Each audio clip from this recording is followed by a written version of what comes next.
আমরা মিলাদুন নবী উদযাপন করি। মিলাদুন নবী মানে হলো নবীজির জন্ম দিবস উদযাপন করতেছি আল্লাহর শুকরিয়া আদায়ার্থে। এই দিনটাকে স্মরণ করতেছি বিভিন্ন নেক আমলের মাধ্যমে। এখন আজকে জুমার দিনে অনেক মসজিদে খতিব সাহেবরা ওয়াজ করছে যে জন্ম দিবস পালন করা এটা মুসলমানদের কালচার নয়, জন্ম দিবস পালন করা হলো খ্রিস্টানদের কালচার। অনেকে নবীর জন্ম দিবস পালন করে থাকে, এটা আমাদের মুসলমানদের কাজ নয়, এটা খ্রিস্টানদের থেকে এসেছে। এই ধরনের বক্তব্য অনেক মসজিদে দিয়েছে। চট্টগ্রামে হয়তো কম দিয়েছে, অন্যান্য ডিস্ট্রিক্টে বেশি দেয়। আপনারা অনেকে হয়তো জানেন জন্ম দিবস বা যেই দিনে সন্তান জন্ম হয় ওই দিনে কোনো দোয়া মাহফিল বা কোনো একটা জন্মদিন স্মরণ করা পালন করা এটা মনে হয় ইসলামী কালচার না, অনেকে এটা মনে করেন। আজকে আমি আপনাদেরকে বলি জন্ম দিবস উপলক্ষে, জন্ম দিবসটাকে কেন্দ্র করে সাহাবাই কেরাম অন্যান্য সাহাবী তাবেঈদেরকে দাওয়াত দিয়া খাওয়াইছে এবং দুয়ার অনুষ্ঠান করাইছে। এই দৃষ্টিতে জন্ম দিবস স্মরণ করা দুয়ার মাধ্যমে, এটা আমুত্ত আমের মাধ্যমে জন্ম দিবস পালন করাটা এটা সুন্নত, সাহাবাই কেরামের সুন্নত। কথা কি ক্লিয়ার বুঝতেছেন? তারা বলবে জন্ম দিবস এটা খ্রিস্টানদের কালচার, মুসলমানদের মধ্যে জন্ম দিবস পালনের কোনো অস্তিত্ব নাই, এটা খ্রিস্টান থেকে এসেছে। আজকে জেনে রাখেন সন্তানের জন্ম দিবসকে উপলক্ষ করে বা সন্তান জন্ম হয়েছে এই উপলক্ষে আপনার সুবিধা মতো বাৎসরিক অথবা এক সপ্তাহ পরে বা এক মাস পরে আপনি ওই জন্মদিনটাকে ইন্ডিকেট করে আপনার সন্তান আল্লাহ দান করেছেন এটা শুকরিয়া আদায়ার্থে আপনি দোয়ার আয়োজন করতে পারবেন। সেখানে মানুষকে সাধ্য অনুযায়ী মেহমানদারি করতে পারবে, তৌফিক অনুযায়ী। এটা সাহাবীদের সুন্নাত, সাহাবীদের সুন্নাত। এই আঙ্গিকে জন্ম দিবস পালন করা সুন্নাত, খ্রিস্টানদের কালচার নয়, এটা সাহাবীদের কালচার।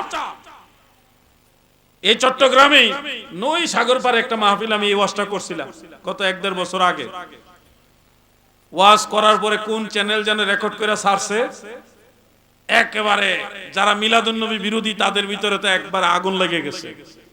এই আলাউদ্দিন জাহাদিটা কি কইলো, জন্মদিন পালন করা সুন্নাত, এটা কোন হাদিসে আছে? চতুর্দিকে মাশাআল্লাহ বেশ অনেকে ভিডিও বানাই আমার বিরুদ্ধে ছাড়তেছে। আবার কেউ ব্যক্তিগতভাবে নক করতেছে, জিহাদি ভাই আপনাকে আলেম হিসেবে জানি, আপনি একজন মুহাক্কিক আলেম, বিভিন্ন শব্দ চয়ন দিয়ে আমাকে ফুলায়। হ্যাঁ আপনি এই কথাটা কি বললেন, এটাকে আসলে কোনো দলিল আসেনি, আপনার কাছ থেকে জানতে চাই। অনেকে আমাকে এবার পার্সোনালি নক করতেছে। বড় একজন আলেম, কওমি আলেম, কিন্তু উনি আমাকে খুব মহব্বত করে, ওনার বাড়ি সাতক্ষীরা। উনি আমাকে নক করলেন, জিহাদি ভাই ঘটনা কি, জন্মদিন পালন করা সুন্নত, এটা কোন হাদিসে আছে আমাদের একটু বলেন, আমরা তো জীবনে কথা শুনি নাই। আমি তখন বললাম ইমাম বুখারী রাহমাতুল্লাহ আলাইহির কিতাবে আছে। বলেন কি বুখারী শরীফ কত পড়াইলাম আমরা পাইলাম না। আমি বললাম বুখারী শরীফে না, ইমাম বুখারীর কিতাবে আছে। কোন কিতাবে আছে? আল আদাবুল মুফরাদের মধ্যে আছে, আদাবুল মুফরাদ, ইমাম বুখারী রাহমাতুল্লাহ আলাইহির কিতাব, সেইখানে আছে। বলেন কি ঘটনা কি? পরে আমি আমার মোবাইলে ছিল সেই ইবারতগুলো, ওই ইবারত সবগুলো আমি কপি কইরা ওনাকে হোয়াটসঅ্যাপে পাঠাইলাম যে দেখেন হাদিস দেখেন। সাহাবায়ে কেরাম বেলাদাতের সন্তানের বেলাদাতের দিবসে খাবার আয়োজন করছে, দোয়ার আয়োজন করছে, জন্মদিনটাকে স্মরণ করছে নেক কাজের মাধ্যমে আল্লাহর শুকরিয়া আদায় করার জন্য। দেখেন জন্মদিবস স্মরণ করা বিদআত নয়, এটা সুন্নাত। দলিল দিছি, বেচারা মেইন কিতাব খুলছে, একবারে মেইন কিতাব। এখন তো বিশ্বাসের যুগ নাই এখন, তারপরও মেইন কিতাব খোলা ভালো। মেইন কিতাব খুলে দেখে না জিহাদি যা বলছে তা কিতাবে আছে। ঘটনা কি রে, ঘটনা কি? এরপর আলহামদুলিল্লাহ এই 1-2-4 এভাবে একজন আরেকজনের দলিলগুলি শেয়ার করছে, করার পরে এরপরে ঠান্ডা হইছে। মনে রাখবেন জন্মদিবস স্মরণ করা বিদআত নয়, এটা সুন্নাত। যারা এটাকে খ্রিস্টানদের কালচার বানাইতে চায়, যারা এটাকে বিদআত বানাইতে চায় তাদের টার্গেট হলো আমার নবীজির মিলাদুন নবী এটাকে নাজায়েজ বানানো। কারণ মিলাদুন নবী মানে নবীজির বেলাদাত দিবস, নবীজির জন্ম উপলক্ষে বেলাদাত মুবারক উপলক্ষে আল্লাহর শুকরিয়া আদায় করার একটা দিবস উদযাপন করা, এটাকে নাজায়েজ বানাইবার জন্য জোর করে আমাদের মাঝে এটা চালাই দিয়েছে জন্মদিন পালন করা। খ্রিস্টানদের কালচার এটা বেদাত, আসল বিষয়টা তা নয়। খ্রিস্টানরা যেইভাবে জন্মদিন পালন করে ওইভাবে জায়েজ নাই, কিন্তু সাহাবায়ে কেরাম যেইভাবে জন্মদিন পালন করেছে ওইভাবে জায়েজ আছে। আপনি এক কথাই বলতে পারবেন না যে জন্মদিন পালন করা জায়েজ নাই। আপনি বলতে পারবেন খ্রিস্টানরা যেইভাবে জন্মদিন পালন করে ওইভাবে জায়েজ নাই। কথা ক্লিয়ার হয়েছে আপনাদের? আমার ভাইয়েরা গো, আমি ডিটেইলস আলোচনায় যাচ্ছি না। আজকের জুমার দিনে যারা মসজিদে গিয়েছেন, আপনাদের এলাকা তো এটা সুন্নি এলাকা, প্রায় 40 জনের উপরে আলেম এই এলাকার ভিতরে। 3টা না 6টা ফ্যামিলির মধ্যে 35 জন হাফেজে কোরআন। এটা কিন্তু একটা বিরল দৃষ্টান্ত। 3টা না 6টা ফ্যামিলির ভিতরে 35 জন হাফেজুল কোরআন, কোরআনের হাফেজ। 40 জনের উপরে আলেম। এই মঞ্চে যারা বসে আছে এনাদের মধ্যে অনেকে আলেম, বড় বড় আলেম, শেখুল হাদিস বসা। তো এই যে এটা কিন্তু আল্লাহর একটা রহমতের জায়গা। মনে রাখবেন দাদু, আলেমদেরকে সম্মান করতে হবে, ইজ্জত করতে হবে। ওনারা নবীর ওয়ারিস, নবীজির ওয়ারিস, নবীজির গোলামির দায়িত্ব, নবীজি যে দায়িত্ব দিয়েছেন এই দায়িত্বের গোলামি করতেছেন হলো এই আলেমরা, নবীর ওয়ারিস। আল্লাহ তাআলা ওনাদেরকে সুস্থতার সাথে নেক হায়াত দারাজ করুক, আমিন বলেন। আমার দাদু ভাইয়েরা গো, এই জুমার দিনে আপনারা হয়তো তেমন একটা শুনবেন না। বাংলাদেশের অনেক এলাকা আছে যেখানে জুমার দিনে মিম্বরে বসেই বলে নবীর মিলাদ এটা পালন করা জায়েজ নাই, বিদআত। মিম্বরে উঠেই বলে এটা বিদআত, জন্মদিন পালন করা জায়েজ নাই। অনেক আবার যুক্তি দ্বারা করায় যেদিন নবীজি জন্ম হয়েছেন সেদিন তো নবীজি ইন্তেকালও হয়েছেন, উফাত বরণ করেছেন, তাহলে জন্মদিন উপলক্ষে আপনারা খুশি হয়েছেন। নবীজির ইন্তেকাল তো একই দিনে হয়েছে, তো ইন্তেকাল একই দিনে যেহেতু তাহলে উফাত উপলক্ষে শোক দিবস পালন করেন না কেন? এই প্রশ্নটা অনেকে করে থাকে। দাদু, যে মৌলভী সাহেব আপনাদের শিখাইছে যেদিন নবীজি জন্মগ্রহণ করেছে ওই দিনই নবীজি ইন্তেকাল করেছে, ওই মৌলভী সাহেবও আপনাদের সঠিকটা শিখাইছে না, কিছু ঝামেলা শিখাই গেছে। এই জন্য আপনার ভিতরে গিট্টু লেগে রয়েছে। রবিউল আউয়াল শরীফের 12 তারিখে আমার নবীজির বেলাদাত মুবারক, এই দুনিয়াতে শুভাগমন হয়েছে। এটা মশহুর, এটা প্রসিদ্ধ এবং বিশুদ্ধ, দুই ভাবে প্রমাণিত। ইমাম শিহাবউদ্দিন কাসতালানী রাহমাতুল্লাহ আলাইহি মাওয়াহিবুল লাদুনিয়ার মধ্যে লিখেছেন, তারিখুল খামিসের মধ্যে ইমাম দিয়ারবাকরি রাহমাতুল্লাহ আলাইহি উল্লেখ করেছেন, এমনকি হাফেজ ইবনে কাসির রাহমাতুল্লাহ আলাইহির আল বিদায়া ওয়ান নিহায়ার মধ্যে লিখেছেন রবিউল আউয়াল শরীফের 12 তারিখে নবীজির জন্ম, বেলাদাত মুবারক, এটা মশহুর ইনদাল জমহুর, জমহুরের কাছে এটা প্রসিদ্ধ। আর হাফেজুল হাদিস ইমাম আবুল খায়ের ইবনু জাজারি রাহমাতুল্লাহ আলাইহি, ইবনু হাজার আসকালানির একটু আগের বড় একজন মুহাদ্দিস ছিলেন তিনি, হাফেজ আবুল খায়ের ইবনু জাজারি রাহমাতুল্লাহ আলাইহি, তিনি আরফুত তারিফ বিমাউলিদিশ শরীফ সেখানে লিখেছেন আসাহমত হলো বিশুদ্ধ, অধিকতর বিশুদ্ধ মত হলো আমার নবীজি রবিউল আউয়ালের 12 তারিখে দুনিয়াতে এসেছেন। সুবহানাল্লাহ বলেন। তাহলে রবিউল আউয়াল শরীফের 12 তারিখ নবীজির বিলাদাত মুবারক, এটা প্রসিদ্ধ এবং বিশুদ্ধ, প্রসিদ্ধ এবং বিশুদ্ধ। কিন্তু মনে রাখবেন নবীজি 12 রবিউল আউয়ালে ইন্তেকাল করেছেন, এটা বিশুদ্ধ নয়, অথেন্টিক ভাবে প্রমাণিত। এই বক্তব্যটা আমার নয় যে 12 রবিউল আউয়াল নবীজির ইন্তেকাল হয়েছে এটা যে অথেন্টিক ভাবে প্রমাণিত না, এই বক্তব্যটা আমার না। কার বক্তব্য? 3 জন ইমামের নাম মনে রাখবেন। ইমাম আবুল কাসেম সুহাইলি রাহমাতুল্লাহ আলাইহি, ইমাম আবুল কাসেম সুহাইলি রাহমাতুল্লাহ আলাইহি রাউদুল উনফের মধ্যে লিখেছেন। দ্বিতীয়ত হাফিজুল হাদিস ইমাম ইবনু হাজার আসকালানী রাহমাতুল্লাহ আলাইহি ফাতহুল বারির মধ্যে লিখেছেন, ফাতহুল বারি শরহে বুখারীর মধ্যে লিখেছেন। তৃতীয়ত শারিহুল বুখারী ইমাম শিহাবউদ্দিন কাসতালানী রাহমাতুল্লাহ আলাইহি মাওয়াহিবুল লাদুনিয়ার মধ্যে লিখেছেন, মুতামাদ মত হলো, মুতামাদ মানে অধিক নির্ভরযোগ্য মত হলো আল্লাহর হাবিব রবিউল আউয়াল শরীফের 2 তারিখে ইন্তেকাল শরীফ করেছেন, উফাত মুবারক করেছেন রবিউল আউয়ালের 2 তারিখে, 12ই রবিউল আউয়াল না, রবিউল আউয়ালের 2 তারিখ। মনে রাখবেন কিভাবে ওনারা দলিল দিলেন, কিসের ভিত্তিতে এইভাবে বললেন। যারা এই কথাটা বলছে তারা কিন্তু অনেক বড় বড় মাপের ইমাম, কোন সাধারণ ইমাম না, ইমামদেরও ইমাম। ওনারা কিসের ভিত্তিতে বললেন? ওনাদের দলিল হলো সহিহ বুখারীর হাদিস। বুখারী শরীফের মধ্যে উল্লেখ, আল্লাহর হাবিব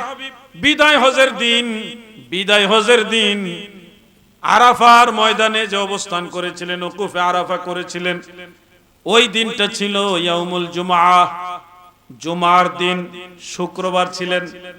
কথাটা খেয়াল করে শুনবেন। ইমাম সুহাইলি, ইমাম ইবনে হাজার আসকালানী, ইমাম শিহাবউদ্দিন কাসতালানী রাহমাতুল্লাহ আলাইহি বিদায় হজের উকুফে আরাফা, ইয়াউমে আরাফাটা ছিল জুমার দিন, এই হিসাব ধরলেন। জিলহজের 9 তারিখ উকুফে আরাফা, জুমার দিন, শুক্রবার। এরপরে খেয়াল করে শুনবেন, 9 তারিখ যদি শুক্রবার হয়, 10 তারিখে কি বার? 11 তারিখে রবিবার, 12 তারিখে সোমবার। এইভাবে প্রত্যেকটা তারিখে ওনারা বার বসাইছে, বার বসায় জিলহজ মাস কমপ্লিট করছে। আরবি মাস হয় 29 দিন হয়, না হয় 30 দিন হয়, 28 হয় না, 31 হয় না, হয় 29 হয় না হয় 30 হয়। তো জিলহজ মাস 29 করলেন একটা হিসাবে, আবার আরেকটা হিসাবে 30 দিন ধরলেন। জিলহজের পরে হলো মুহররম মাস। মুহররম মাস 29 দিন হিসাব করছেন, প্রত্যেকটা তারিখের সাথে বার বসাইছেন, প্রত্যেকটা ধারাবাহিক। মুহররম মাস শেষ হলে কি মাস আসে? সফর মাস। সফর মাস 29 দিন, আবার আরেকটা হিসাবে 30 দিন বসাইছে। প্রত্যেকটা তারিখে ওনারা বার বসাইছে ধারাবাহিক। ওই জিলহজের 9 তারিখ শুক্রবার, ওই হিসাব ধরে। সফর মাসের পরেই হলো মাহে রবিউল আউয়াল শরীফ, যেই মাসে নবীজির ইন্তেকাল শরীফ হয়েছে। এই রবিউল আউয়াল শরীফের 12 তারিখ পর্যন্ত ওনারা ধারাবাহিক বার বসাইছে। কোন মাস 29 দিন, কোন মাস 30 দিন, কোন মাস 29, কোন মাস 30, অথবা সবগুলো 30, অথবা সবগুলো 29। এইভাবে হিসাব করে 12ই রবিউল আউয়ালে কোন মতেই সোমবার পড়ে না। 29 দিন ধরে হিসাব করেও রবিউল আউয়ালের 12 তারিখে সোমবার হয় না। আবার 30 দিন ধরেও ওই ধারাবাহিক হিসাব অনুযায়ী রবিউল আউয়ালের 12 তারিখে সোমবার হয় না। অথচ বুখারী মুসলিম সহ অনেক কিতাব উল্লেখ, সকল মুহাদ্দিসরা একমত নবীজি সোমবার ইন্তেকাল করেছেন। তার মানে বোঝা যাচ্ছে রবিউল আউয়ালের 12 তারিখ যেহেতু সোমবার না, আর নবীজির ইন্তেকাল হয়েছে সোমবারে, তাহলে এটা নিশ্চিত যে 12ই রবিউল আউয়ালে নবীজির ইন্তেকাল শরীফ হয় না। এখন ওনারা দলিল বের করছেন। হাফিজুল হাদিস ইমাম ইবনু নাসিরউদ্দিন দিমাশকি রাহমাতুল্লাহ আলাইহি জামিউল আসার একটা কিতাব আছে, আমার কাছে আছে কিতাবটা। জামিউল আসারের মধ্যে হযরত আব্দুল্লাহ ইবনে ওমর রাদিয়াল্লাহু আনহুমা থেকে রওয়ায়াত আছে, এবং অন্যান্য আসার রওয়ায়াতগুলি একসাথে করে ওনারা রায় দিয়েছেন, যেখানে পরিষ্কার উল্লেখ সাহাবীরা বলেছেন আমার নবীজি রবিউল আউয়ালের 2 তারিখে ইন্তেকাল করেছেন। যুবক ভাইরা, মুরব্বী বাবারা, আমার সমবয়সী ভাইরা, আপনাদের সবাইকে এই বিষয়টা ক্লিয়ার করতে চাই। যেদিন নবীজির জন্ম হয়েছে সেদিনই নবীজির, মানে সেই তারিখে নবীজির ইন্তেকাল হয়েছে, এই কথা সঠিক নয়। বরং 12ই রবিউল আউয়ালে নবীজির জন্ম, বেলাদাত মুবারক, এটা প্রসিদ্ধ এবং বিশুদ্ধ। আর রবিউল আউয়ালের 2 তারিখে নবীজির ইন্তেকাল, এটাই হলো অথেন্টিক ভাবে প্রমাণিত, বাস্তবসম্মত এবং দলিল সম্মত কথা। 12ই রবিউল আউয়ালে নবীজির ইন্তেকাল, এটা অথেন্টিক ভাবে প্রমাণিত না। তাহলে জি, এখানে ইবনে নাবাতার যে খুতবা আছে, এখানে চতুর্থ জুমাতে গিয়ে রাসূল সাল্লাল্লাহু আলাইহি ওয়াসাল্লামের ইন্তেকালে যে হাদিসটা বর্ণনা করছে, সেখানে তো ওই আবার রাসূল ইসলাম 12 তারিখ এবং সোমবার ছিল, এই কথাটা প্রত্যেক জুমার মধ্যে আলোচনা হচ্ছে। ইবনে নুবাতার যে খুতবা, এবং আমি আরেকটু সহজ করে দিই আপনাকে, এই খুতবার, এটা তো খুতবা, বরং রিওয়ায়াতের মধ্যে আছে ইমাম মুহাম্মদ ইবনে সাদ রাহমাতুল্লাহ আলাইহি তাবাকাতুল কুবরা, আপনার জন্য এটা আরো বেশি শক্তিশালী হবে। ইমাম মুহাম্মদ ইবনে সাদ রাহমাতুল্লাহ আলাইহি হলেন ইমাম বুখারীর উস্তাদ, ইমাম বুখারীর উস্তাদ। খেয়াল করবেন ওই কিতাবের মধ্যে আছে রেওয়ায়েত আছে, যে রেওয়ায়েতের মধ্যে উল্লেখ আছে রবিউল আউয়ালের 12 তারিখে নবীজি ইন্তেকাল করছেন, সাহাবীদের থেকে আছে। তে ইমাম ইবনে হাজার আসকালানি, ইমাম কাস্তালানি, ইমাম সুহাইলি, ইমাম ইবনু নাসিরউদ্দিন দিমাশকি, ওনারা 4 জনের মধ্যে 2 জন হলো হাফেজুল হাদিস। ওনারা কেন ওই 12 রবিউল আউয়ালের দলিলগুলো নিলেন না? 12 রবিউল আউয়াল নবীজির ইন্তেকাল, এই দলিলগুলো ওনারা কেন নিলেন না? ওনারা ছিলেন নাকেদ পর্যায়ের মুহাদ্দিস। নাকেদ মানে হলো জরাহ তাদিলের জ্ঞানী। আসমাউর রিজাল বুঝতেন, কোন রাবিটা সেকা, কোন রাবিটা গায়রে সেকা, মুনকার মুবদাল, এই সমস্ত জ্ঞানে ওনারা জ্ঞানী ছিলেন। চুলছেরা বিশ্লেষণ করেছেন এবং উসুলে হাদিসের যে মূলনীতি, সেই মূলনীতির মানদণ্ড দিয়ে দেখেছে বুখারী মুসলিমের যে হাদিসে আছে রাসূল পাক সাল্লাল্লাহু আলাইহি ওয়াসাল্লামের ইয়াউমে আরাফা, উকুফে আরাফা জুমার দিন, এই হাদিসের খেলাফে ওই ইবনু সাদ রাহমাতুল্লাহ আলাইহির তাবাকাতের riwayatগুলি হুজ্জত হওয়ার উপযুক্ত। এখন কোন ব্যাপারে যদি একই ব্যাপার কিন্তু হাদিস আছে 2 রকম, তখন কোনটা তরজিহ দিবেন? এটার কিছু মূলনীতি আছে। একই ব্যাপারে হাদিস আছে 2 রকম, তরজিহ দিব কোনটা? এই তরজিহ দেওয়ার কিছু নিয়ম আছে, মূলনীতি আছে। যেমন আমি উদাহরণ হিসেবে একটা মাসালা বলি, নামাজে আমরা আমিন জোরে বলি না আস্তে বলি? কথা বলেন না কেন? আস্তে বলি না জোরে বলি? আস্তে বলি। কিন্তু জোরে বলার হাদিসও আছে, জোরে বলার হাদিসও আছে, আবার আস্তে বলার হাদিসও আছে। তাহলে আমাদের মাযহাবের ইমামরা